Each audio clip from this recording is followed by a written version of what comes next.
Bom, mas assim, eu queria começar, deixei essa frase aqui para vocês, explicando o que, que vai acontecer aqui, né, nesse dia, nessa noite. Qual que é a ideia, gente? Eu vou dar uma aula, assim, vou compartilhar, né, um pouco do conhecimento que eu tenho. Eu sempre falo que é o conhecimento que eu tenho até esse momento, porque na vida a gente nunca deixa de aprender, né, até o último suspiro. Então, vou compartilhar com vocês um pouco do meu conhecimento, e o foco aqui hoje vai ser para a gente falar em consciência, né, em como despertar essa consciência para a gente se conectar com o nosso propósito, com quem a gente é e com aquilo que a gente veio para fazer nesse mundo. Então, eu vou trazer um pouquinho desse meu conhecimento, e aí, no final, a ideia é a gente fazer uma prática, porque eu sou muito, muito da prática mesmo, então, sempre que eu faço uma mentoria, que eu dou um curso, então eu coloco muitas práticas, tá?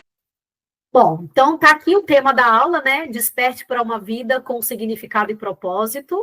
E aí a gente vai começar aqui, eu vou começar dizendo quem eu sou.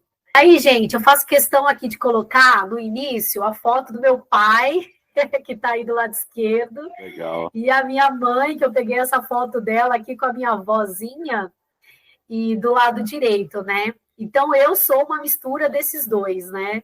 Do seu Francisco Evandro, aqui pela foto já dá para ver que ele é um piadista.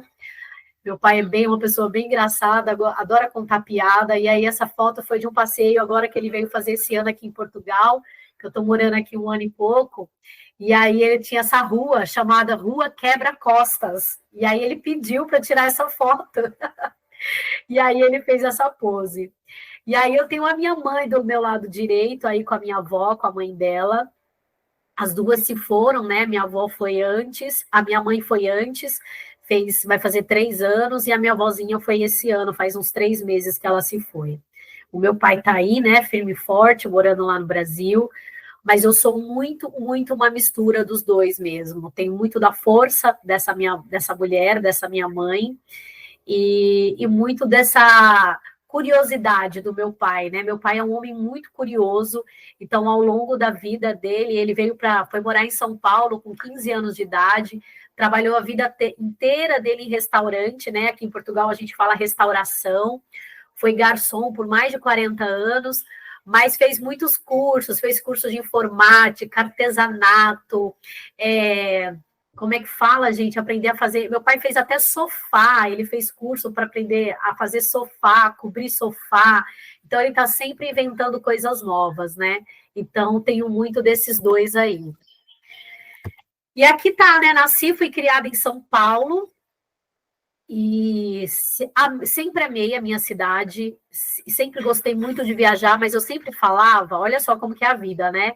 Eu sempre falava que eu não sairia de São Paulo, porque eu amava, né, aquele movimento, shopping, metrô, Avenida Paulista, e aí quando saí da escola fui para as artes cênicas, então essa foi a minha primeira formação.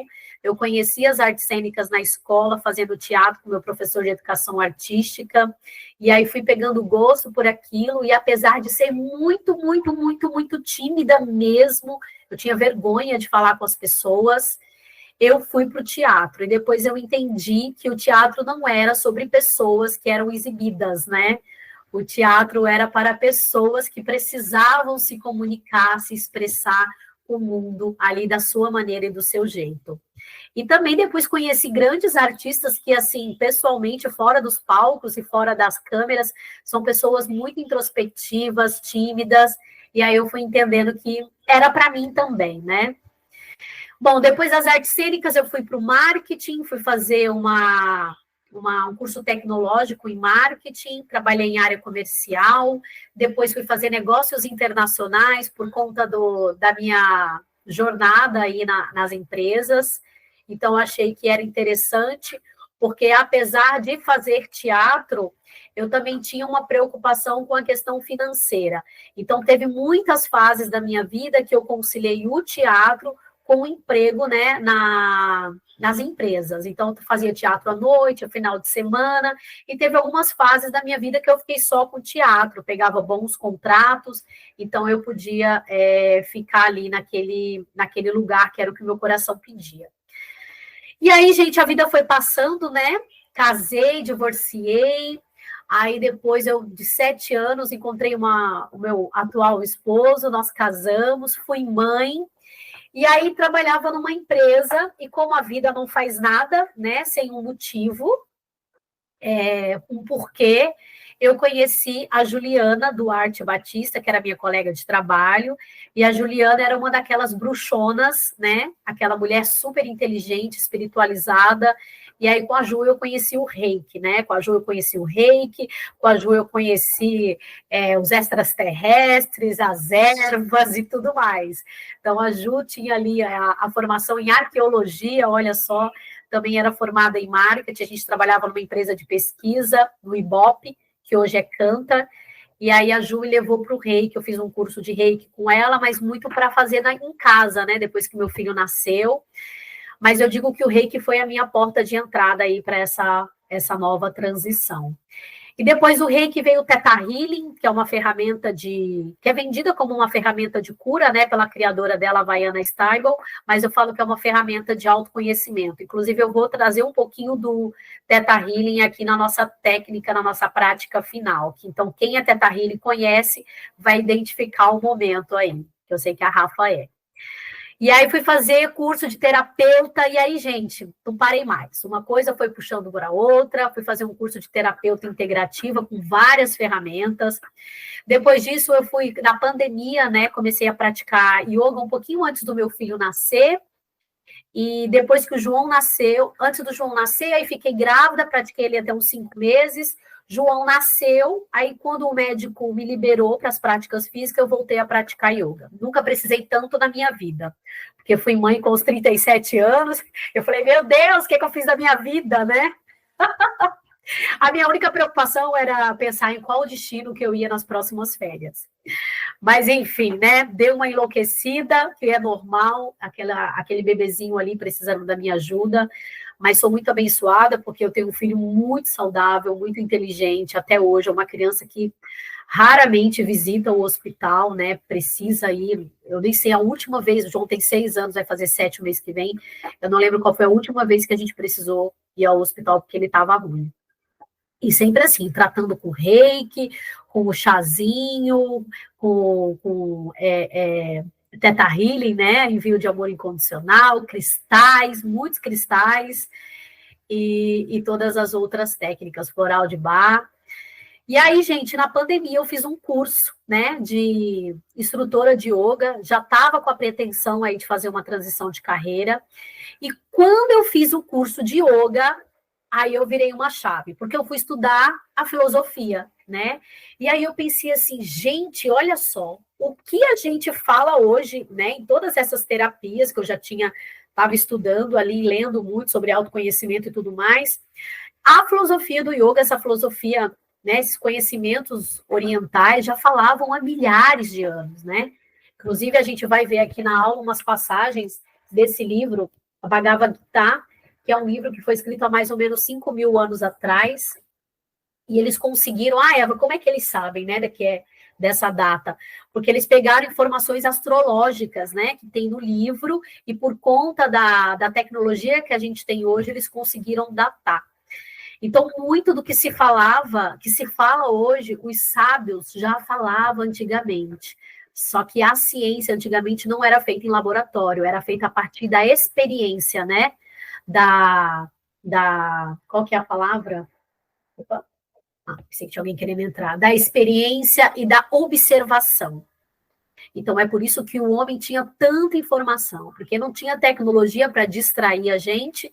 Então, esses antigos sábios, eles, a partir da observação, né, inclusive a astrologia é uma delas, trouxe muitas ferramentas, né, que a gente usa hoje e tem respaldo aí da ciência, tá?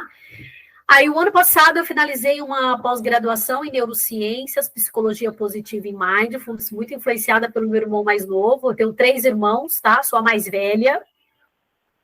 E meu irmão, ele é bailarino clássico, deu aula de balé durante muitos anos, inclusive no Teatro Municipal de São Paulo. trabalhou em muitas companhias, e aí ele foi para a neurociência. O trabalho dele é muito voltado para o corpo, para o movimento. Inclusive, eu sou aluna dele, né, de alguns grupos de estudo dele, e fui entendendo, né, e vendo quão incrível é a gente, quando a gente tem, gente, a oportunidade, e a gente abre, né, já falando aí de consciência, a nossa mente para unir, né, a filosofia, a ciência, a espiritualidade, sabendo que nada está separado, né? Que tudo se completa. Opa, deixa eu só permitir a entrada da Cláudia. Então, tudo se completa. E é isso que eu acho incrível. Eu sou muito curiosa e eu sou uma pessoa que, quando eu estou estudando, eu estou lendo um livro, ou quando eu estou fazendo um curso e eu vejo uma informação, eu sou daquelas que falam, uau, olha só isso, né? Então, eu realmente vibro, porque acho que a vida vai trazendo para a gente em doses aquilo que a gente precisa saber. Então, se tem uma palavra que, assim, que eu falo que me define, é curiosidade. Eu realmente sou uma pessoa muito curiosa, e acho que é por isso que eu gosto tanto de estudar, né? Por conta de curiosidade mesmo. A gente sabe que nem tudo a gente consegue absorver profundamente, mas aos poucos a gente vai colocando ali dentro do nosso vasinho aquilo que ele está pronto para suportar e para receber, né? Tá?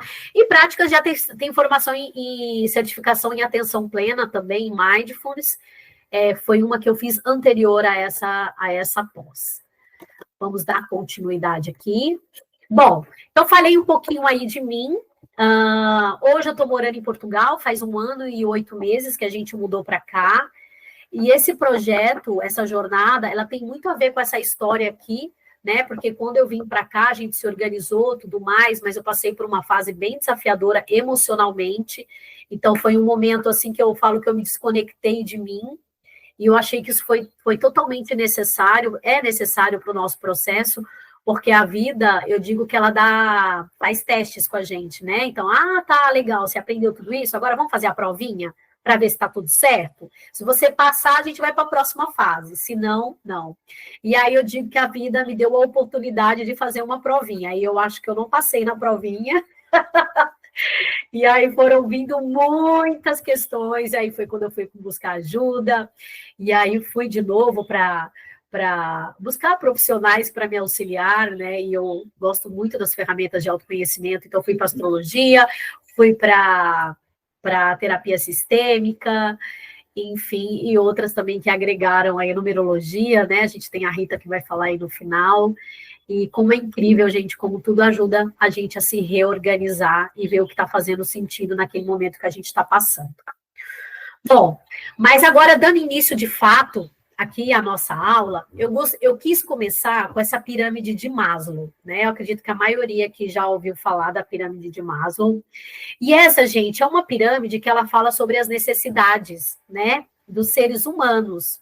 Então, a gente tem ali, e aí eu fiz uma pesquisa aqui rápida, porque eu queria relacionar, né, essas necessidades humanas com a nossa história, né, com a história da humanidade, e entender um pouco por que dessa busca agora, assim, acho que mais aqui no Ocidente, né, porque no Oriente a gente tem muito que aprender com eles, isso já vem mais de antigamente, mas no Ocidente a gente tem buscado mais conhecimento para desenvolver a nossa espiritualidade, expandir a nossa consciência. A gente ouve falar muito em propósito, né?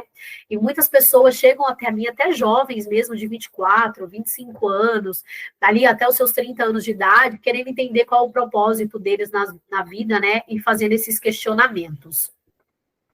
E aí eu entendi uma coisa, e aí, gente, tem uma coisa que eu gosto de falar que é importante.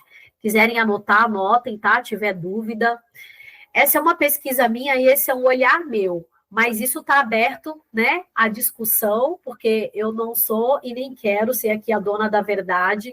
Então, são os meus questionamentos e, como eu falei, o conhecimento que eu tenho até aqui. E aí eu fiz essa comparação, né, da fase ali da pirâmide, da fisiologia, da necessidade. Respiração, comer, água, sexo, né? Não é recriar, esqueci a palavra. Sono, homeostase, excreção, são as necessidades básicas do ser humano. E aí eu fiz a relação com a época das cavernas, né? O homem, ele vivia dia a dia, né, vivendo um dia de cada vez para se manter vivo. Era literalmente matar um leão por dia. E aí tem a fase ali da segurança que Maslow traz, né? Segurança do corpo, do emprego, de recursos, moralidade, da família, saúde, da propriedade. E aí eu fiz essa relação com as primeiras civilizações, né? Que é quando o homem ele começa a se unir ali em grupos e vem a fase ali da agricultura, né? E tudo mais. Então, digamos que a gente estava nessa parte aí da segurança, mas totalmente desconectado lá com a parte mais de cima, realização pessoal e estima. E aí depois tem a parte de amor e relacionamento, né? Que ali vem amizade, família, intimidade. Aí a gente remonta ali a parte a época da Idade Média, né? Que é quando o homem começa a desenvolver, né? E a criar grupos mais fortes de amizade.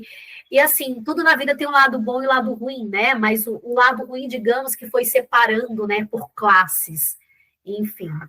E aí tem a parte da estima, que aí eu fiz uma relação com a renascença, que aí quando o homem começa a trazer esse olhar para a autoestima, confiança, conquista, e aí o homem, desde sempre, a gente sabe da Idade das Cavernas, o homem já tem essa coisa da arte, mas aí na renascença isso flora mais, fica um pouco mais refinado, vamos dizer assim. E tem aí a ponta da pirâmide de realização pessoal, que aí entra moralidade, criatividade, e também a gente pode até colocar, não está ali, mas espiritualidade, né?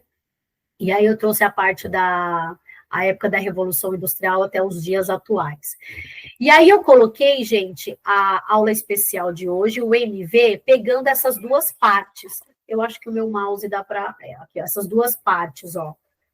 Essa e essa. Porque a ideia desse meu trabalho é trabalhar essas duas partes da pirâmide, sabe? Já que as três anteriores a gente já está mais desenvolvido, vamos falar assim. E as pontas de cima é o que a gente está buscando. Inclusive, a ciência tem ajudado muito a gente nesse processo. E é importante lembrar também que tem os pontos de vista, né? Tem o ponto de vista da ciência, tem o ponto de vista da filosofia, tem o ponto de vista da arte. E aí, como eu também venho da arte, e como eu gosto de falar, tudo se complementa. Eu não acho que nada está separado. Inclusive, uma coisa incrível que os homens faziam há 3, 4 mil anos atrás na filosofia do yoga era estudar, né, o mestre e o discípulo, onde eles uniam o conhecimento da ciência, da religião e da filosofia. Então, estava tudo junto, de que forma que uma podia contribuir com a outra, e aí, com o tempo, isso foi se dividindo, e cada um foi ficando na sua caixinha, mas eu acho que não tem mais como a gente não entender que isso não está mais separado, né? Que a gente precisa unir. E aí, trazendo um pouco agora aqui para o Ocidente, isso tudo é para a gente ter como que eu gosto de falar, alicerce, tá? Isso tudo é para dar uma alicerce. É claro que tudo aqui está sendo pincelado, tá? A gente não está aprofundando em nada, mesmo porque não dá tempo, senão a gente já tem que passar 3 dias aqui estudando e pesquisando e debatendo. E aí a ideia da autorrealização, ela começou a ganhar destaque no Ocidente com o surgimento de alguns profissionais, né? Alguns filósofos, aí eu trouxe aí psicólogos e estudiosos que começaram a explorar a relação entre o ser humano, o seu propósito e o potencial, tá? A gente tem uns que a gente ouve falar mais, como Nietzsche, Jung, né? E Maslow, que foi o criador daquela pirâmide. E aí a gente também tem o Viktor Frankl, né, que tem um trabalho muito incrível sobre busca de sentido e propósito. Ele é o criador da logoterapia, né, que é uma terapia baseada em buscar qual é o sentido da vida. Inclusive, recomendo, tá? É uma leitura que eu recomendo. Eu não deixei o livro dele aqui, mas é O Homem em Busca de Sentido. Ele conta a história dele no campo de concentração, né? Dos campos de concentração, e ele entendeu como é importante a gente ter um sentido e buscar um sentido para a vida, né? Porque a partir desse sentido é como se a gente ganhasse força, um superpoder para seguir em frente com a nossa vida. E mesmo tendo passado por tudo que ele passou, né, por várias situações de quase, né, ali a vida dele chegar ao fim, o sentido dele de continuar vivo era tão forte, porque ele queria continuar com o trabalho dele, né, e ele tinha muito forte para ele essa esperança de que aquilo, o trabalho da logoterapia, né, que tinha sido tomado dele ali quando ele foi para o campo de concentração. Além, né, do grande amor que ele tinha pela esposa dele, e ele fazia um trabalho que a gente faz, que é um trabalho mental mesmo, de ver ela, né, de visualizar ela, de sentir, e a gente vai falar um pouquinho disso mais para frente também, como que isso que ocorre ali na química do nosso corpo, tá? Porque que é tão importante pensamento, sentimento e ação. Tá?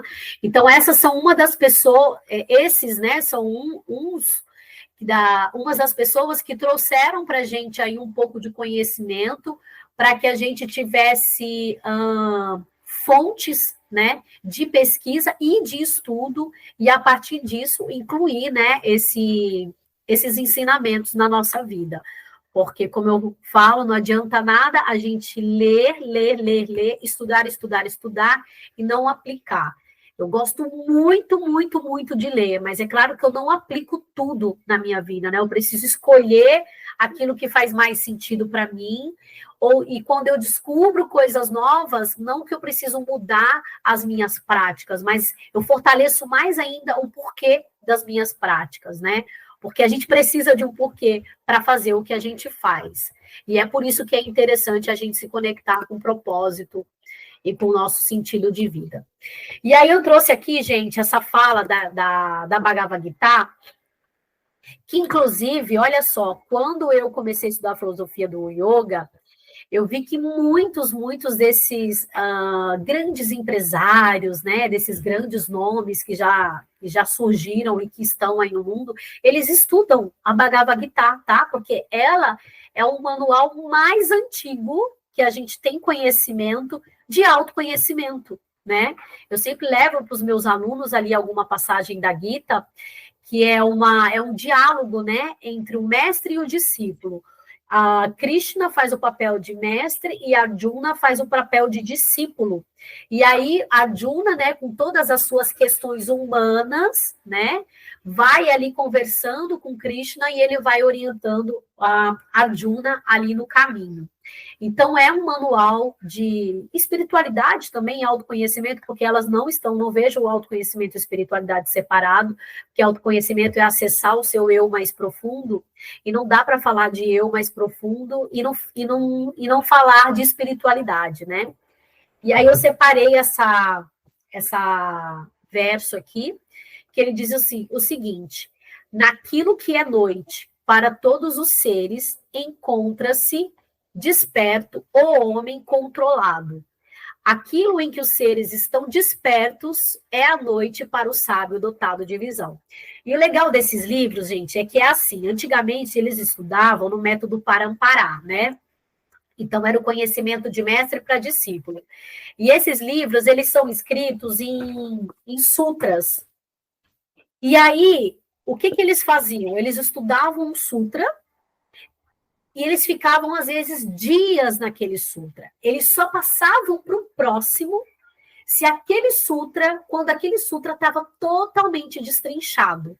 E aí vinha o olhar da ciência, o olhar da filosofia e o olhar da religião. E aí eu fico pensando, sabe? Eu adoro imaginar. Eu fico pensando, gente, olha só que loucura. Você ficar dias num verso desse, filosofando sobre aquilo, né? Entendendo aquilo. E aí é por isso que a gente tem tanta riqueza de conhecimento no Oriente. E aí eu trouxe para vocês, eu queria falar aqui, trazer a tradução, porque esses livros, eles são assim, ó, deixa eu ver se vocês conseguem ver. Aqui tá em sânscrito, né? Assim, aí depois tem aqui. E aí embaixo, cadê? Aí aqui tem aí tem em português, e aí tem a nota. As notas, ou seja, é a interpretação de quem escreveu, de quem traduziu esse livro. No caso aqui é do George Feuerstein. Esse cara é um grande pesquisador da filosofia do yoga, ele é um pesquisador mesmo, ele tem trabalhos incríveis, e é um cara muito sério. Infelizmente, assim, as pessoas conhecem pouco dele. E aí, o que ele fala nesse verso aqui? Deixa eu ver aqui para achar para vocês. Cadê 63? Cadê 63? Ele fala assim, ó, esse versículo pode ser interpretado segundo a psicanálise. Olha só, à noite, aí ele coloca entre aspas, simboliza o inconsciente, que o yogin transmuta em supraconsciência. Ou seja, naquilo que é noite, para todos os seres, encontra desperto o homem controlado. Então, ele está falando aqui sobre o olhar da psicanálise. Essa noite significa o inconsciente, tá? Por outro lado, quando se encontra no estado de êxtase, que é samadhi, que é como se você entrasse num estado de iluminação, vamos falar assim, a consciência empírica do espaço-tempo se torna noite, ou seja, vai para o inconsciente, para ele, pois encontra-se abaixo do limite inferior da sua consciência. Então, assim, ele quer falar o que aqui para gente? Que é como se a pessoa que tivesse com a sua consciência expandida, ela está indo na contramão. Então, aquilo que a gente hoje, digamos assim, nós somos e acreditamos que é real, não é o real, é o contrário. Ou seja, a gente está, na verdade, como que eu posso falar? O yogin, nesse caso aqui, ele pega esse estado de inconsciência e ele consegue, da noite, né, e consegue trazer para a consciência dele. Então, esse é o trabalho.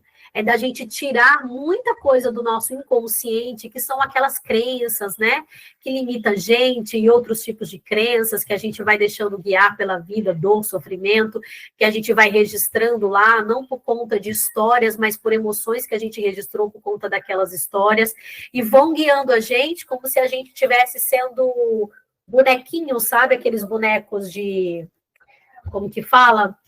Teatro de boneco, e vai sendo manipulado ali por uma pessoa. Marionete. É o que a nossa mente vai fazendo com a gente, se a gente não sai desse inconsciente, a gente não desperta, tá? E aqui, entrando, né, nesse tema de despertar, aí eu trouxe aqui a origem da palavra, que olha como faz sentido, né, é o afastamento de um estado anterior, como da ignorância, inconsciência ou inatividade, e espertare seria o quê? Significa espalhar, despertar, dispersar, né, sugerindo a ideia de abrir os olhos ou expandir a percepção. Então, essa palavra despertar, ela já fala, se você se afastar de algo, né, para você expandir a sua consciência, despertar. E aí tem uma coisa no yoga que um trabalho que eu até fiz com a Rafa e com o Léo, no final eu vou falar disso para vocês, que essa jornada aqui, eu peguei os dois de cobaia, tá? Antes de eu lançar a jornada aqui. E aí fiz um trabalho com eles, que é um trabalho que eu fiz num curso com um professor meu de meditação de Patanjali, que é do observador, né? Então, ele pede para que a gente se observe, você realmente precisa se afastar, né? E aí vem a dúvida, nossa, Eva, mas como que eu vou conseguir me observar, a partir de que eu não consigo, né? Porque a gente fica muito no racional. Então, despertar é mais ou menos isso. É quando você consegue se afastar de quem você é, né? E a partir daí você percebe que aquele estado limitado é algo que pode ser transcendido, né? E aí a gente amplia o nosso campo de visão. Não a visão, o sentido da visão, mas a visão a partir da buddhi, né, que é um outro termo também que a gente fala no yoga, que está relacionado também com a nossa glândula pineal, tá, gente? Então, tem muita coisa para estudar, tem muita coisa para falar. E aí, continuando, o que é despertar? Um convite para sair do automatismo da vida, né? Sabe aquela coisa? Acorda, toma café, pega o transporte, vai trabalhar, né? Me irrito com o chefe, me irrito com o colega do trabalho, volto para casa, passo nervoso com a família, janto, durmo de novo. Tal. Isso no dia seguinte de novo, no dia seguinte de novo, me formo, né? Cresço, estudo, cresço, me formo, caso, morro. Então, assim, aquele padrão, sabe? Aquele padrão. E aí, sexta-feira, sexta-feira, né? Sábado e domingo livre, uhul, aí faz o quê? Nada, né? Na vida, domingo, ai, que pena. Segunda-feira, amanhã tem que trabalhar. Então, mais ou menos assim, eu falo que eu já vivi isso, tá? Meu Deus, chegava domingo, 5 horas da tarde, chegava a me dar uma coisa ruim. Ai, não acredito que eu tenho para aquele lugar amanhã. Gente, eu já cheguei aí trabalhar de óculos escuros, porque eu chorava no transporte, sabe? De tristeza, porque eu não queria ir para o lugar onde eu trabalhava. Já. E aí, por quê? Porque a gente tem um olhar muito limitado para a vida, de que aquilo que está acontecendo comigo é só aquilo que eu posso ter. Aí eu vou dar o meu exemplo. Aquele emprego que eu tinha, meu Deus, o que eu ia fazer da minha vida se eu saísse daquele lugar? O que ia ser de mim sem aquele emprego, né? Com um salário tão baixinho que só dava para pagar as contas. O despertar, viver com presença, né, e profundidade, conectar-se com a verdade de quem somos, mais do que os nossos pensamentos, emoções ou papéis que desempenhamos no mundo. Então, entender quem é você de verdade, né? E eu, a Eva, sou, como a gente fala no yoga, eu sou uma personagem, né? A mãe do João, esposa do Edivaldo, a professora de yoga, mas o eu mesmo, interior mais profundo, é muito mais, que tem uma missão e um propósito e um dharma para cumprir nessa vida, né? Eu estou cumprindo o meu dharma, eu estou alinhada ao meu dharma e ao meu propósito, e aí é possível a gente se conectar com tudo isso, tá? E aí eu trouxe despertar no yoga, lembrar-se de quem você é em essência, né? Então eu não sou só essa pessoa de carne e ossos, né? E moléculas e tudo mais. Eu sou um ser espiritual com um potencial gigantesco para fazer coisas incríveis, né? E fazer coisas incríveis nem sempre é ser mundialmente conhecido, mas fazer coisas incríveis para minha família, né? Para minha comunidade, né? Poxa, quem é a Eva na família dela, né? Quem é a Rita na família dela? É uma pessoa incrível, uma pessoa que coloca as pessoas para frente, que ajuda elas a se conectarem com quem elas são, que quando alguém está perdido, está chateado, vai lá e tem essa pessoa que tem um outro olhar para a vida e que ajuda você a levar também, tá? Então, é até legal falar isso, porque nos dias de hoje, às vezes, isso fica um pouco embaralhado ali na nossa visão, né? Uma pessoa incrível é uma pessoa que, uau, tá arrasando no mundo, né? E não, é uma pessoa incrível na sua comunidade, né? Que vai despertando e vai se conectando com o seu Dharma e com a sua essência, e a partir disso nós todos estamos unidos, né? Vai conectando, ajudando outras pessoas também a olhar para dentro de si, a se conectar. E todos os dias a gente tem oportunidade para olhar para a gente, né? Para se acolher. E aí eu trouxe também a luz da sabedoria, Jnana, né? No yoga a gente fala, Jnana a gente fala que é o yoga do conhecimento, que é o que a gente está fazendo aqui. A gente está fazendo uma prática de Jnana Yoga, de conhecimento, né? A gente está aprendendo coisas novas, conhecendo coisas novas, e a partir disso escolher ou não aplicar na nossa vida. A luz da sabedoria ilumina as sombras da ignorância. Aí a gente chama de avidya, né? Ignorância. Permitindo que vejamos a verdadeira natureza do mundo e de nós mesmos. Essa clareza nos guia para uma vida com mais significado, propósito e paz interior. Então, é sair da ignorância, entender que a vida é uma escola e tem sim os nossos desafios, né? Mas que também é uma oportunidade de evoluir e de crescer, né? Aqui mesmo onde nós estamos e para onde nós vamos depois disso, né? Depois dessa passagem. Bom, Ramana Maharshi. Esse é uma frase de uma pessoa muito especial. Ele foi um sábio iluminado, né? Sua própria consciência é a maior luz que você pode seguir. É onde o despertar verdadeiramente começa, né? E aí, gente, tem uma coisa que a gente procura muito fora, né? Não é que está errado, só que chega um momento que o conhecimento fora não vai agregar mais. A gente precisa intercalar entre procurar fora e olhar para dentro. E quando eu falo olhar para dentro, existem muitas maneiras de fazer isso. No meu caso, por exemplo, eu posso meditar, né? Fechar os meus olhos. Posso fazer uma prática de atenção plena, só observar como está o meu corpo hoje, né? Que parte do meu corpo está me incomodando, aonde que do meu corpo que tem que eu não consigo relaxar. E o nosso corpo fala, né? Tem muitos estudos científicos a respeito disso. Tem pessoas que leem você pelo formato do seu corpo. Inclusive, esse é um dos livros que eu estou estudando, As 5 Feridas Emocionais, e ele fala muito disso, né? Do formato do corpo das pessoas e que feridas que você esconde. Por isso que o nosso corpo vai mudando ao longo da vida, porque a gente vai mudando, né? A nossa fisionomia muda. Quem nunca se olhou no espelho e falou, nossa, como eu tô diferente? Porque a gente muda, né? Então, essa luz, ela tá dentro da gente. E aí, com conhecimento e com prática, a gente vai se conectando com ela de novo. A gente vai ouvindo novamente a vozinha interior que está, às vezes, gritando, berrando com a gente, e a gente não ouve, para seguir por caminhos que essa luz, só essa luz, é capaz de guiar a gente, né? Então, aqui, por que despertar? Né? É porque é uma necessidade universal. E aí poucas pessoas no mundo têm essa consciência, né? Essa consciência divina de querer se conectar com algo maior, porque começa primeiro no questionamento. Por quê?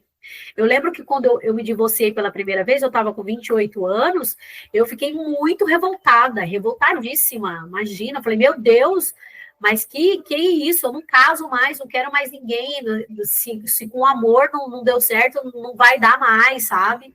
Então, muito revoltada, porque com uma relação que tinha amor não durou, né? E depois, tanta raiva, tanto ódio ali, e fiquei muito revoltada, mas aí, a partir disso, o que eu fiz com essa minha revolta, né? Comecei a questionar. E aí, a partir desses questionamentos, eu fui me conectando com informações que vi que faziam sentido para mim. Então, é uma necessidade, a partir do momento que eu me desperto, eu vou levar isso para quem está ali no meu convívio. E eu não sei, eu acredito que todo mundo que está aqui tem uma mente mais aberta, uma consciência mais expandida e consegue perceber que quando você muda, você transforma o seu ambiente. Isso não é uma frase motivacional, isso é real. Né? Uma pessoa, ela é capaz de mudar todo o ambiente. Devagarzinho, né? Com paciência. Na espiritualidade, o despertar é comparado à abertura de um portal. Então, é mais ou menos isso. É como se a gente abrisse um portal para que outros viessem com a gente, porque a gente não está sozinho. Né? A gente vai se conectando com pessoas que, ou por necessidade, né, vão se conectar a você, ou porque realmente estão na mesma vibração que você, ou porque está numa vibração um pouco mais acima e vai te levar ali junto com ela também, para que você vá e suba mais um degrau junto com ela. Mas, no final, a busca, mesmo que seja inconsciente, é a mesma. Mas não sei, mas inconsciente é. Com o tempo, você acessa a informação, você fala, é por isso que isso aconteceu, é por isso que eu conheci tal pessoa, né? E aí fala que a gente sai do estado de dormência, que é o inconsciente, aquilo que a gente falou lá, né, da noite, e vai para esse estado de consciência. E a partir do estado de consciência é que a gente vai fazendo as transformações na nossa vida, né? Precisa saber quem sou, para onde vou e o que quero fazer. E aí tem vários estudos, né? Eu não trouxe nenhum deles por conta do tempo mesmo, que vai revelando o impacto, né, da gente expandir a nossa consciência na nossa vida, né? Melhor bem-estar psicológico, percepção sobre o sentido da vida, né? O estilo de vida muda. E aí eu vou trazer até para vocês a minha experiência pessoal. Os meus pais são nordestinos, né? Quem é brasileiro sabe, nordestino é aquele povo que, na minha casa, a gente fala que não come comida com mistura, é mistura com comida. A mistura que a gente fala é a carne, né?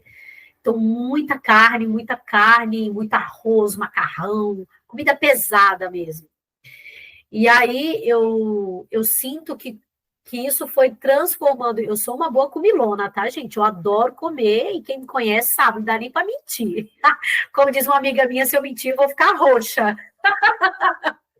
Eu adoro comer. Eu sou taurina, minha lua é touro, meu sol é touro, meu ascendente é touro. Então, eu tô feliz, eu como. Eu tô triste, eu como também. Eu vou comemorar, vamos comer. Encontrei um amigo comer, então comer para mim é vida. Mas eu percebi uma necessidade maior de consumir, de melhorar a minha alimentação por conta, né, de entender que o meu corpo precisa dessa purificação. E eu sinto, às vezes eu falo, gente, eu não estou comendo bem. Eu sinto, e não é sofrido para mim comer um dia que eu como mais salada, mais fruta, menos carne, quase não existe mais carne na minha vida, mas, ai, porque todo yogi é vegetariano. Não, não é. É vegano. Não, não é. Né? Mas, naturalmente, você vai mudando. É muito incrível isso. E é tanto naturalmente que você vai mudando, que vocês lembram que eu falei lá no começo, que eu sempre amei viver em São Paulo. Sempre amei o metrô, a Avenida Paulista e tudo mais. E aí eu fui chegando um momento da minha vida que aquilo foi me incomodando. Eu falei, gente, eu não aguento mais. Né? Meu filho nasceu, passei aí mais para casa dos meus sogros, que era o interior de São Paulo, e aí a gente ia para cachoeira, e eu via aquela vida, eu falei, gente, como isso é maravilhoso. Antes eu vivia isso em férias, mas não queria morar. Não, é só férias para passear. Para viver São Paulo. Eu adoro shopping, comprar roupa, comprar as coisas. E aí fui sentindo essa necessidade. Aí quando foi quando a gente começou a pensar na possibilidade de sair de São Paulo e até que a gente pensou na possibilidade de sair do país, né? E aí eu moro hoje numa vila aqui em Portugal. É uma vila super pequenininha, mas que tem muita natureza. Tem praia a 3 minutos da minha casa, tem muita parque verde. Então, a gente vai sentindo essa necessidade. É como se você precisasse se energizar. E a gente entende que nós somos parte dessa natureza, né? Criativa, rica, né? E muda aí como está descrito nos estudos do nosso estilo de vida, né? Tá? Aí, deixa eu ver aqui que eu queria falar. Ah, aqui, ó, uma pesquisa na Frontier Psychology indica que indivíduos considerados espiritualmente despertos possuem maior capacidade de integrar experiências complexas, né? Atribuindo significado até mesmo a eventos desafiadores. Quem nunca, né? Ai, mas tem um propósito. Por quê? Por que isso está acontecendo? Por que eu estou trazendo isso para a minha vida? E aí entra uma coisa, gente, que eu acho extremamente importante, que para mim foi uma das coisas que eu mais precisava na minha vida, a questão da autorresponsabilidade. Porque eu culpava o outro, eu culpava o ex-marido, eu culpava minha mãe, aí eu culpava meu pai, aí eu culpava a amiga, eu culpava meus irmãos, eu culpava o mundo. Eu, coitada, olha só, ai de mim. Tipo Prometeu acorrentado lá do Shakespeare, né? Ai de mim, coitado de mim. Mais ou menos isso. Então, me trouxe a questão da autorresponsabilidade. Onde em mim eu estou permitindo essa situação acontecer? O que em mim eu preciso transformar para que eu transforme essa situação na minha vida? Né? Eu entendo que, sim, vivemos em comunidade, né? Mas é olhar para mim, porque eu tinha uma pretensão de transformar o outro. Então, olha só, né? Então, eu vou hoje fazendo muitas conexões de coisas que eu vou aprendendo com situações da minha vida lá atrás, quando não tinha nada desses conhecimentos. Muita coisa vai vindo. E sempre que eu dou aula, eu trago alguma situação da minha vida, eu relembro. E quando eu vou dar aula, eu sempre falo que eu fale aquilo que eu preciso ouvir, que me toque em algum lugar e que toque o outro também que vai ouvir. Às vezes sai tudo fora do meu cronograma aqui, mas é o que é. Continuando. Consciente, né? A neurociência se refere à consciência, a esse estado que uma pessoa está plenamente consciente de si mesma e do ambiente ao seu redor. Isso inclui a capacidade de perceber, de pensar e de reagir. E também está relacionado com as funções cognitivas, né? Está consciente da realidade. Inconsciente. O estado de consciência pode ser entendido como processos automáticos, ou seja, é aquilo que o nosso corpo faz, né? Aquelas maneiras que a gente se comporta por questão de padrões de comportamento habitual. Eu coloquei aí até repetição, porque são coisas que a gente vai repetindo, né? Tanto comportamento, até como as emoções, e a gente vai repetindo, aquilo se torna inconsciente, que é importante, inclusive, para o nosso cérebro, porque é uma maneira da gente economizar energia, né? Por isso que mudar cansa. Por isso que mudar dá trabalho, porque a gente tem que investir tempo e energia, e a gente não quer. Não julgo, né? A gente não quer. Por quê? Eu vou lá para o meu trabalho. Toda terça e quinta eu vou para Torres Vedras, de manhã e de noite. Teve vezes de eu levar o meu filho na escola de manhã e eu esquecer que meu filho estava no carro, eu estou indo para Torres Vedras com meu filho no carro. Aí eu, meu Deus, João, tem que te levar para a escola, porque antes eu tinha que ir com o GPS, porque eu esquecia, tal, e eu não sou muito boa de guardar caminho, mas hoje eu já sei. Então, como essa é a minha rotina, eu já ajo de maneira inconsciente, né? Só que estar consciente dá trabalho. Se perceber, autorresponsabilidade. Tudo isso exige um processo de resgatar do inconsciente e trazer, né, do inconsciente lá para a consciência. Opa, agora já trouxe para a consciência. Ainda tem as outras partes, que trazer para a consciência é uma coisinha só. Trouxe para a consciência, o que eu vou fazer com isso agora? Eu vou usar ferramentas que eu tenho disponível agora, nesse momento, né? Para que isso não seja mais algo automático. Esse sentimento, essa sensação. E aí eu queria trazer um textinho que eu guardei aqui, gente, do livro, do Joe Dispenza. Eu gosto muito do trabalho dele, ele é neurocientista, e eu acho que eu me conectei mais com ele ainda quando eu soube que ele é professor de yoga. Então, ele fala muito de glândula pineal, ele traz muito o trabalho dos chakras, né? E conecta com muitas coisas assim de conhecimento que eu tenho a respeito desses assuntos. E ele fala o seguinte, olha, bem legal isso daqui, depois eu posso até mandar uma foto no grupo se alguém quiser. As emoções são consequências químicas ou feedback de experiências passadas, tá? À medida que os nossos sentidos registram a entrada de informação do ambiente, grupos de neurônios organizam-se em rede. Quando esses neurônios se cristalizam numa estrutura, o cérebro produz um químico que é então enviado para todo o corpo. A esse químico chamamos uma emoção. Recordamos-nos melhor de um evento quando ele nos fez recordar a forma como ele nos fez sentir. Por que eu lembro da história do seu Gebrim? Não foi o que ele falou, mas foi como ele fez eu me sentir. Né? Quanto mais forte é o nível emocional de um acontecimento, bom ou mal, mais forte é a mudança na nossa química interior. Sempre que inclusive eu até conversei essa semana sobre isso com a Rafa, sempre que eu quero me sentir feliz, que eu faço uma meditação para ensinar o meu corpo, né, a criar esse ambiente interno, eu me lembro muito do dia que meu filho nasceu, que foi uma das melhores experiências da minha vida. João nasceu, estava com 36 anos, faltava 3 meses para fazer 37, nem achava mais que ia ser mãe, né? Tava de boa. E ganhei o João na melhor maternidade de São Paulo, que a empresa, a gente tinha um bom convênio.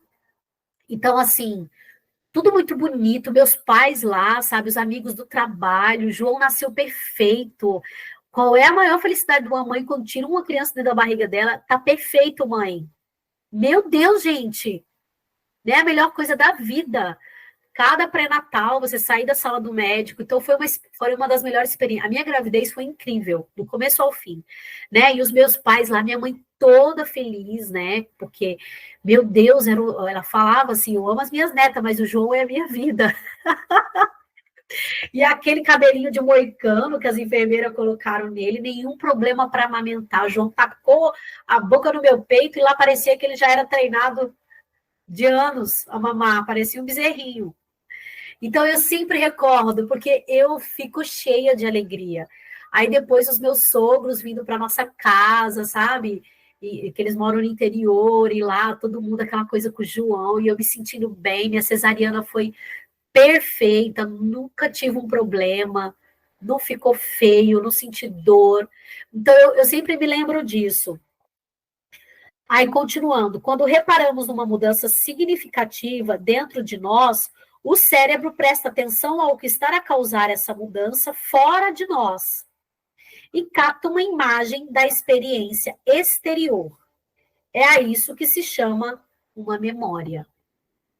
Então, gente, por que eu estou falando disso daqui? Porque nós somos capazes de nos treinar a nossa mente, né? Para sair mais de estados de inconsciência para o estado consciente. Tem todo mundo, todo mundo, né? A maioria não, todo mundo tem pensamentos repetitivos, coisas que ficam vindo na nossa mente, emoções que a gente fica resgatando. Aí o que é isso? É como se a gente estivesse todo dia regando uma flor. O cérebro não sabe se aquilo é uma imagem ruim, uma emoção ruim ou boa. Aí a pergunta é, que tipo de flor que você está regando, né? Todos os dias. Né? Que tipo de... Que coisas que você está plantando na sua vida e que você quer colher? Está coerente com aquilo que você quer colher? Mas é difícil, Eva. Pra caramba. Por isso que precisa de esforço. Por isso que a gente vai tanto no terapeuta, por isso que tem gente que fica 5 anos passando por psicólogo e não desprende nunca. Porque se não for feito um trabalho de verdade, e é diariamente, não é uma vez por semana no psicólogo, o terapeuta, é diariamente, não transforma. Ai, mas é melhor eu ir lá uma vez na semana e eu ficar bem. Não transforma, né? Então, é ensinar o nosso corpo a estar mais presente, consciente e observar mais as emoções que a gente está nutrindo. E aí, quando eu falo isso, eu também não estou falando de negar, né? De negar aquilo que você sente de ruim. Mas é entender por que eu rego tanto essa flor? Por que eu rego tanto essa erva daninha aqui? Por que eu estou regando tanto ela? Porque tudo na vida tem um ganho, né? O que eu ganho com isso? E no Theta Healing a gente trabalha isso, né? Qual é o ganho? Quando você cava, você encontra o teu ganho. Eva, como que eu me conecto com isso? Técnica, terapia, escrever. Eu tenho aqui meu terapeuta, tá ali na estante, meu caderno. É um ótimo terapeuta. Faço terapia? Faço também, quando eu não faço sempre. Não, estou numa situação que eu estou precisando de ajuda. Vou me conectar com alguém. Como esses dias me conectei com a Rita. Fez um trabalho incrível aqui comigo, com a numerologia. Meu Deus do céu, até chorei. Emocionada, saía lágrimas dos meus olhos. Porque às vezes a gente precisa de buscar pessoas com outros conhecimentos, sabe? Para trazer o olhar dela, para ver o que está fazendo sentido e o que não está. Tá? A neurociência revela que estados conscientes e inconscientes estão constantemente interagindo, né? A gente não trabalha só uma parte, né? Como às vezes é falado, sua parte tal, a direita é racional, esquerda. Não, né? Elas trabalham em conjunto. O que acontece é que há lados, né, e conjuntos de sistemas de neurônios que estão mais ativos do que outros. Mas elas estão trabalhando em conjunto, né? O despertar da consciência nesse contexto é um processo de trazer os aspectos inconscientes para o campo consciente, e é isso que a gente quer. Ah, qual é a área da minha vida que me dá mais trabalho? É a área pessoal? É a área profissional? É a área financeira? É a área sentimental, conjugal, né? O que eu preciso trazer para o meu consciente para que eu possa mudar isso? O que está lá no inconsciente que está me guiando e não está me deixando sair disso? Que emoções que eu estou cultivando todos os dias para permanecer nesse lugar? Porque tem uma coisa também, gente, no yoga que a gente chama de maya, né? E aí a gente fala que é ilusão. Isso tudo aqui é maya. Ah, Eva, já que é tudo uma ilusão, então toma nem aí para nada. Não, não é bem assim. A questão é que maya é um conceito que me ajuda muito quando eu me percebo entrando em lugares de dor e sofrimento. Eu falo, opa, peraí, eu vou ficar mergulhada nesse lugar aqui, sendo que isso daqui é só uma passagem, não vou, não. O que eu posso fazer com isso daqui agora? Faço o que dá, o que não dá, a gente deixa para depois. E aí tem um provérbio que meu professor falou uma vez para mim, do budismo, que é assim: se um problema tem solução, solucionado ele está. Se um problema não tem solução, solucionado ele também está. E aí, como eu sou de escrever, vou lá, coloco no meu caderninho. Ah, qual é o meu problema? O meu problema é esse. Tá, então eu já sei qual é o meu problema. Ótimo, perfeito. Meio caminho andado. 3 possíveis soluções. Ai, 3 possíveis soluções. Eu só consigo pensar nessas 3 aqui. Tá, dessas 3, qual é a mais adequada para este momento? É essa. Então é isso que eu vou fazer. O resto, entrega. Entrega e confia. Tá?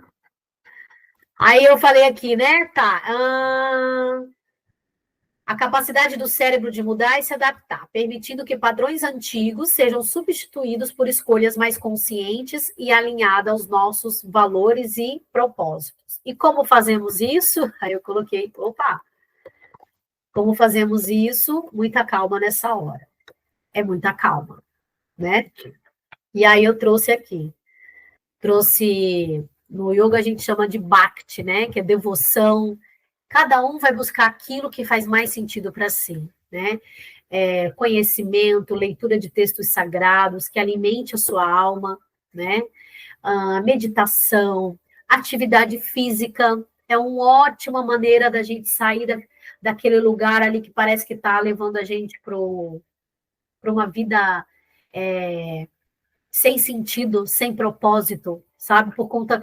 A ciência já traz isso para a gente, né, gente? Tem muitos estudos que falam das consequências da atividade física, de como isso afeta a nossa vida, não só fisicamente, né? Mas em todos os âmbitos.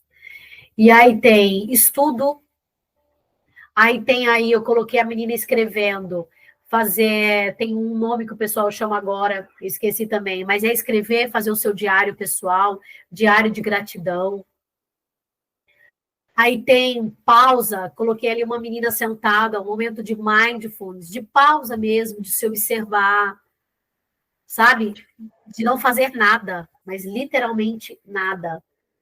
E aí eu coloquei aqui o Ikigai. Eita, peraí, só um minutinho. Eu coloquei o Ikigai, que é uma ferramenta que eu até trago na jornada, que é uma ferramenta incrível.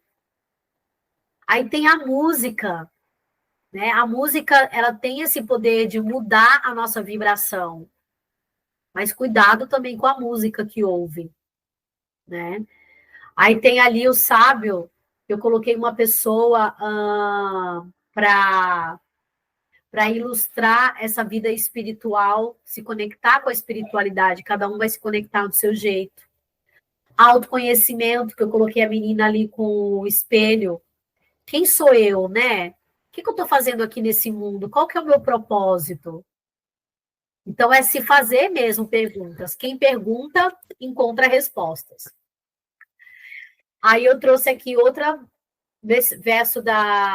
sutta da Gita, que fala assim: é melhor cumprir imperfeitamente a lei própria que cumprir perfeitamente a lei alheia. É melhor encontrar a morte no cumprimento da lei própria, pois a lei alheia infunde o medo.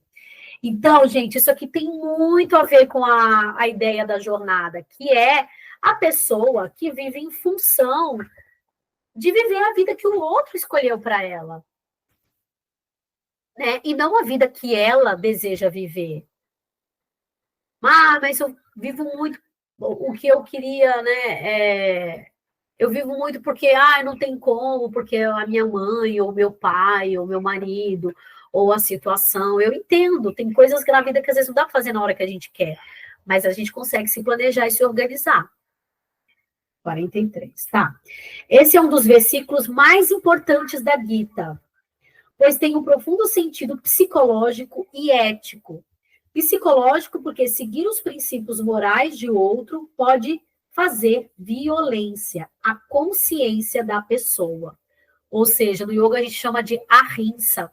E quando a gente fala de ahimsa, que é a não violência, a gente sempre traz a não violência partindo de você. Ou seja, deixar de viver a sua vida para viver a vida que o outro quer é um ato de violência à sua consciência. Né? Considerar, por exemplo, a obediência cega de um soldado às ordens de um superior e, portanto, ao seu sentido de integridade psicológica.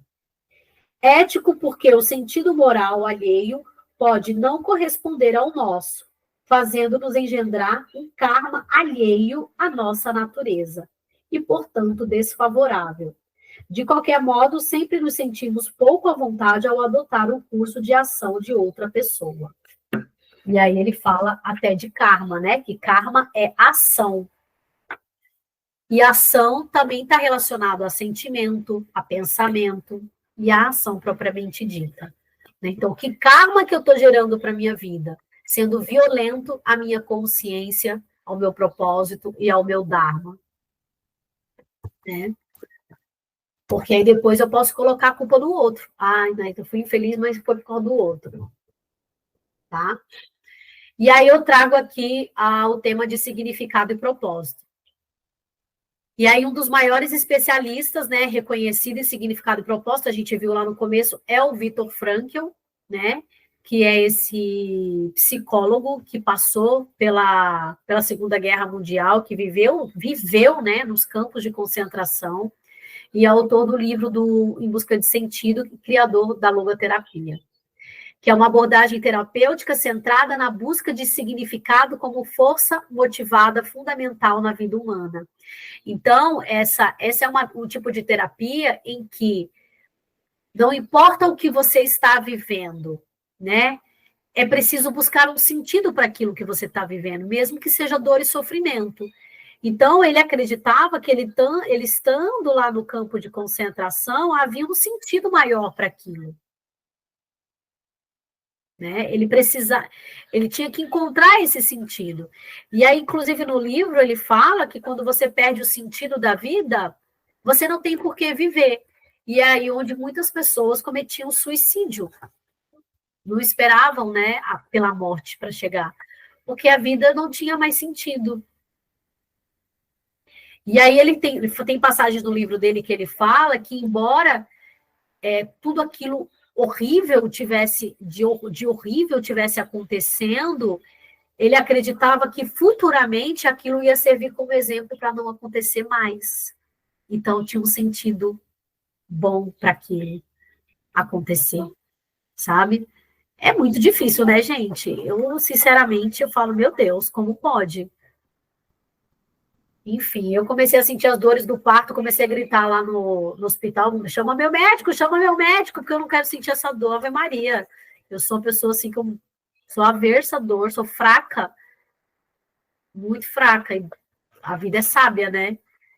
Mas, mãe, calma, você tem tudo para ganhar seu filho normal, mas eu não quero, desde que eu nasci, desde que eu sou bebê, que eu sei que a mulher um dia pode ser mãe, eu falava que no dia que eu engravidasse ia ser cesárea, porque eu não queria sentir a dor do parto. E mesmo tendo marcado a minha cesárea, eu ainda senti um pouco. Mas graças a Deus, meu médico chamou e me deu aquela injeção maravilhosa na coluna para tirar toda a dor.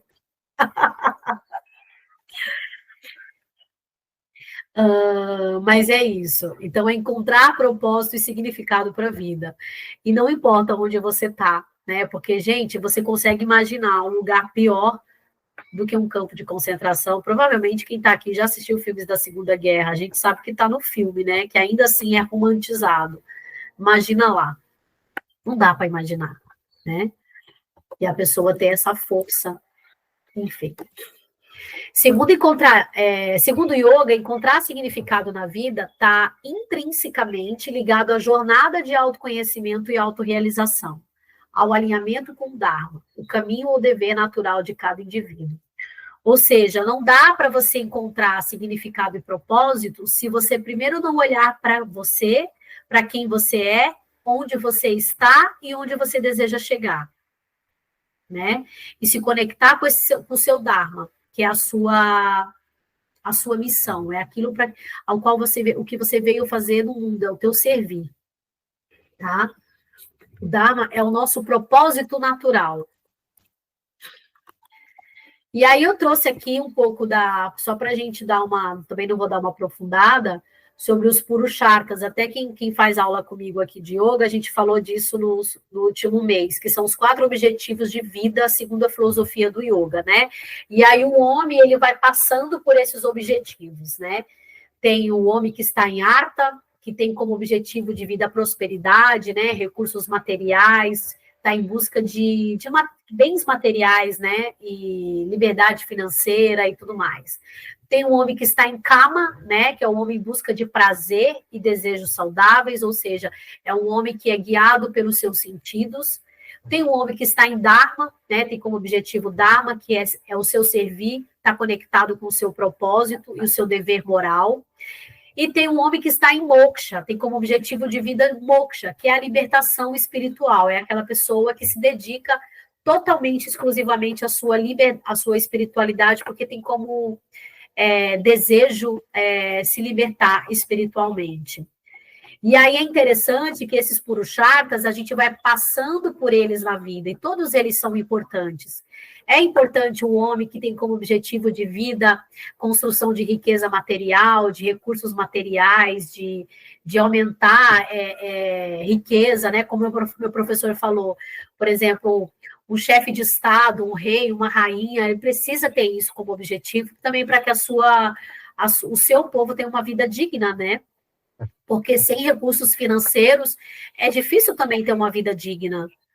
Mas, por exemplo, no momento da sua vida hoje, qual é o seu maior objetivo? Você está em Dharma? Você está em Artha, né? Kama, Moksha? Mas é importante lembrar que isso também precisa estar em equilíbrio. É preciso abrir um espaço na nossa vida também para o Dharma, para entender, eu estou no meu Dharma, embora Artha prevaleça, tá? Eu também estou cuidando do meu lado espiritual, tá? Então, a filosofia do yoga convida a gente a refletir sobre o que traz propósito às nossas ações. Eu sei que hoje eu estou muito mais em Dharma, tenho como objetivo Dharma, estar conectada aqui com o meu propósito, mas também por toda o cenário atual da minha vida, eu também estou em Artha, né? Que é buscando aqui um alicerce aqui na minha vida financeira e em outro país. Mas o Dharma, para mim, vem primeiro, que é estar alinhado com o que eu amo fazer e com o que eu acredito, que é o meu propósito de vida, né? Compartilhar o meu conhecimento. Qual a importância de encontrar o significado e propósito na vida, né? É você se conectar com você, com quem você é. Por quê? Por que isso é importante? Cada um vai ter o seu porquê.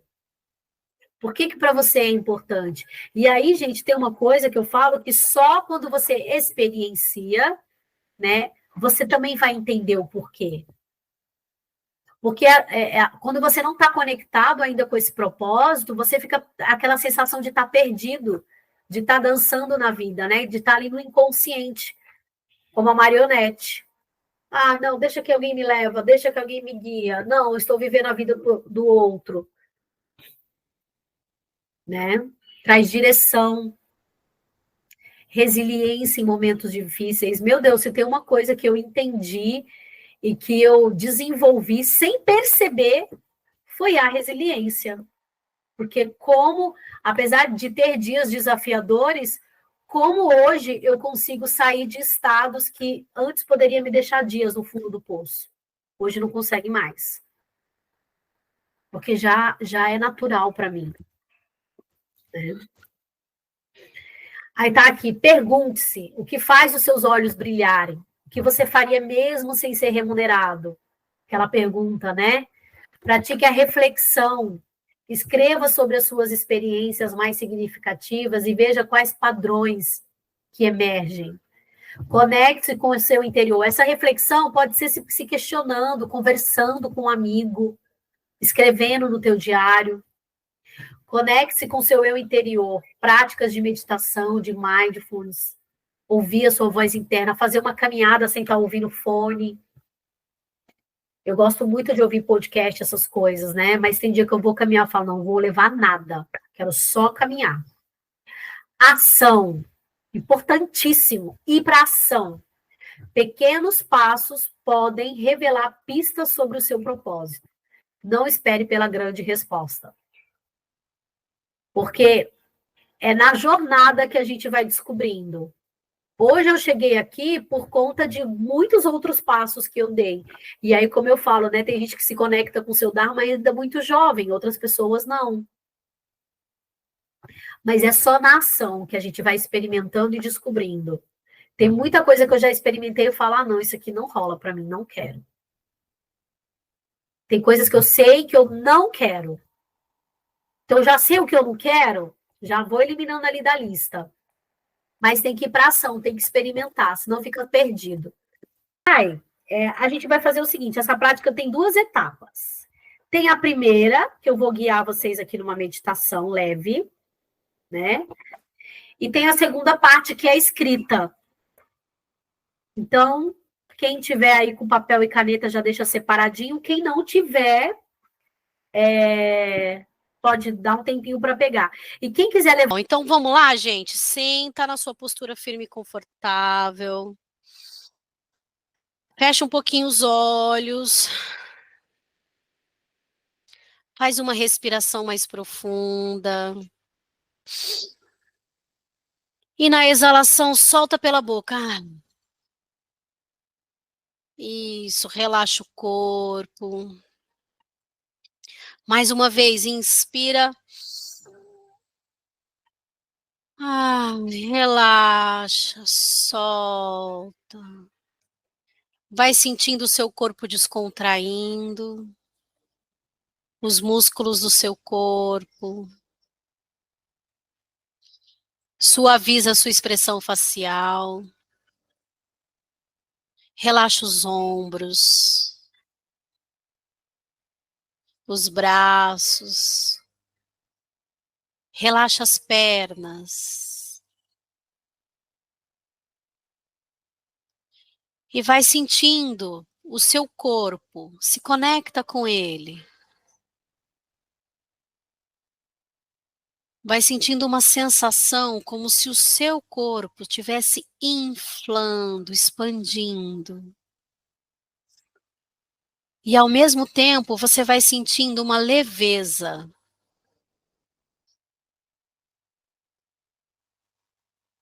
Se conecta.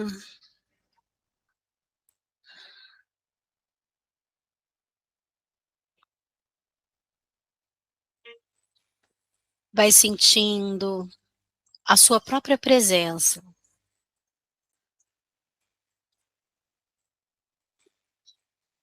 Agora você vai trazer na sua tela mental você na sua infância. O seu eu mais novinho que você consegue recordar. Brincando, feliz, um momento feliz da sua infância. E vai olhando, presenciando isso como um observador. E percebe qual é a sensação no seu corpo ao ter essa memória De repente, até a sua expressão facial muda.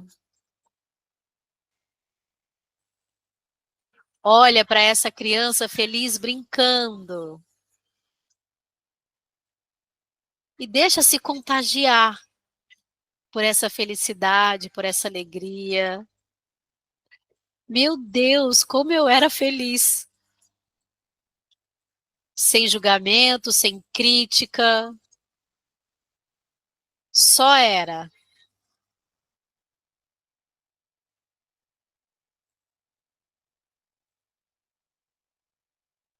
E agora você vai olhar para essa sua criança e lembrar de um momento que ela se sentiu muito triste.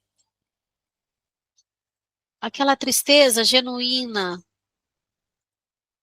que ela não sabia explicar, mas que ela só sentia. E presencia isso com um olhar acolhedor, sem querer interferir, só entendendo que essas emoções, elas são naturais,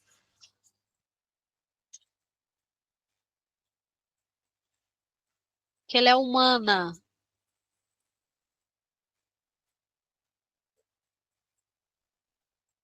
E aí você vai se aproximando dela e dá um abraço, coloca ela no seu colo e deixa ela ficar triste. Deixa ela contar, chorar. Dá um abraço bem forte nela e fala que vai ficar tudo bem.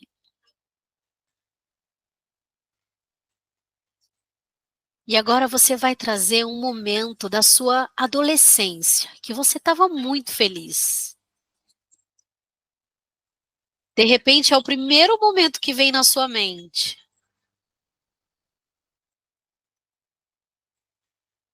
Por que você estava tão feliz? Sente isso no seu corpo.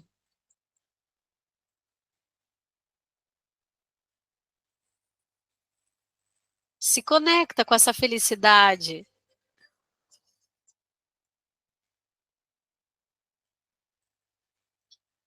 Qual era a sua aparência nessa fase? O que você mais gostava? Quais eram as suas preferências? Musicais? Qual era a sua cor favorita nessa idade? E o que você gostava de fazer? Qual era o seu assunto preferido?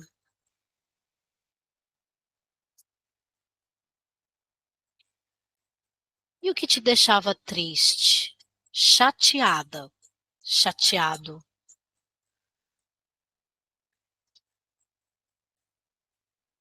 E por que isso te deixava chateado? Você sabe?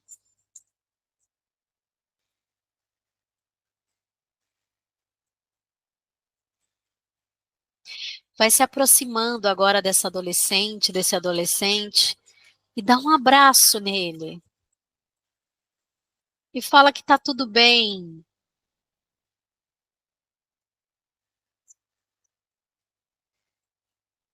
E vem agora para o momento atual, para você agora.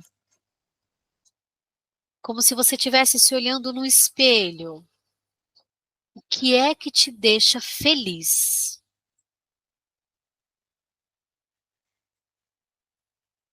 E deixa essa sensação disso que te deixa feliz tomar conta do seu corpo. Sente no seu corpo.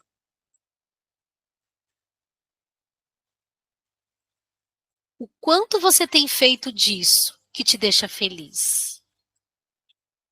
Você está sendo fiel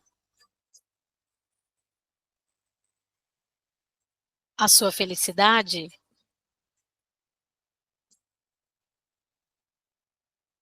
E agora pensa no que te deixa triste, mal, chateado, sem julgamento e sem crítica.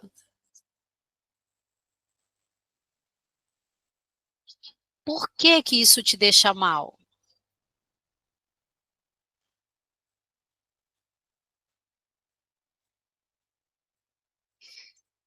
E agora vai deixando essa imagem do que te deixa mal, deixa ela cinza, deixa ela ir perdendo a cor.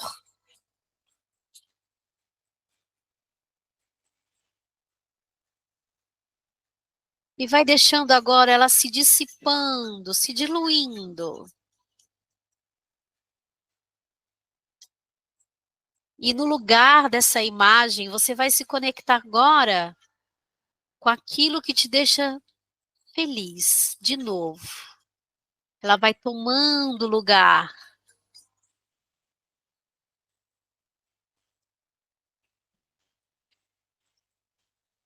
Aquilo que quando você faz, você se sente inteiro.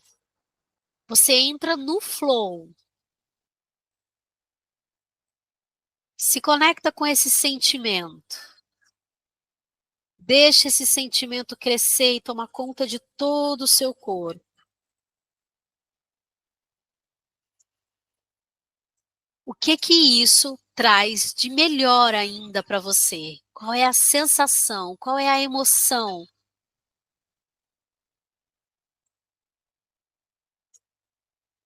E depois dessa emoção incrível, qual é a outra emoção incrível que você sente?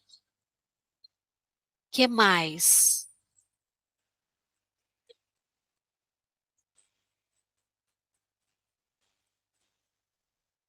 E diga mentalmente para você: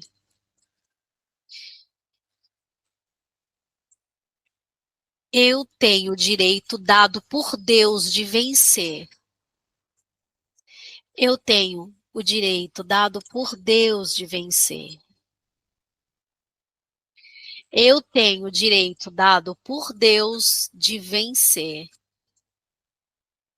E deixa essa sensação tomar conta mais e mais. Como se você estivesse crescendo, brilhando, ficando grande. Grande, grande, grande. Vai crescendo, crescendo. E vai se dissolvendo. E no seu lugar, no lugar dessa imagem, vai ficando vários pontos de luz brilhante. E embora a imagem se dissolva, a sensação e o sentimento tá aí no seu corpo. Inspira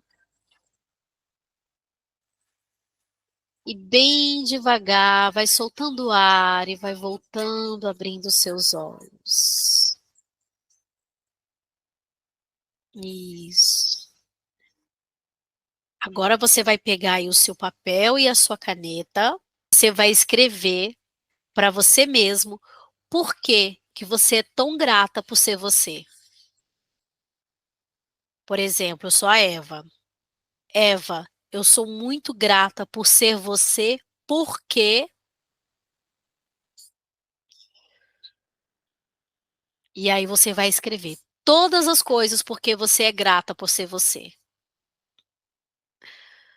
Porque você é dedicada, porque você é resiliente, porque você gosta de comer, porque você faz um macarrão maravilhoso, porque você ama praia e é muito bom estar na praia. Vai escrevendo tudo que vier à sua mente.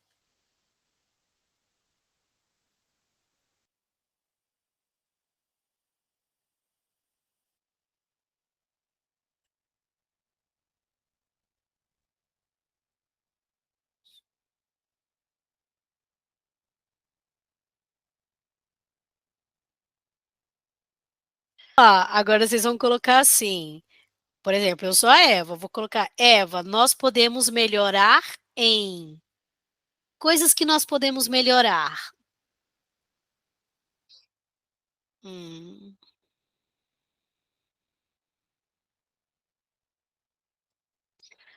coloca aí pelo menos umas 5 coisas.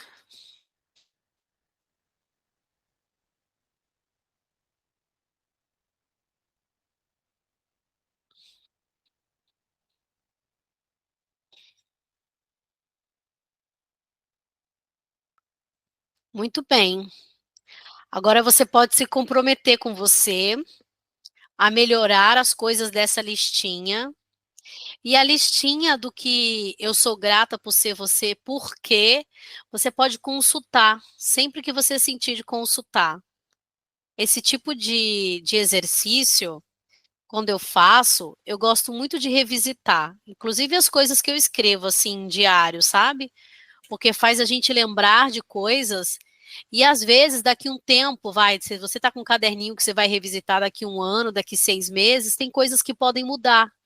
Tem coisas que você pode ver que você se comprometeu, né? Nós podemos melhorar que você se compromete a melhorar em você, que você já melhorou, porque às vezes ainda está ali persistindo. Por quê? Né?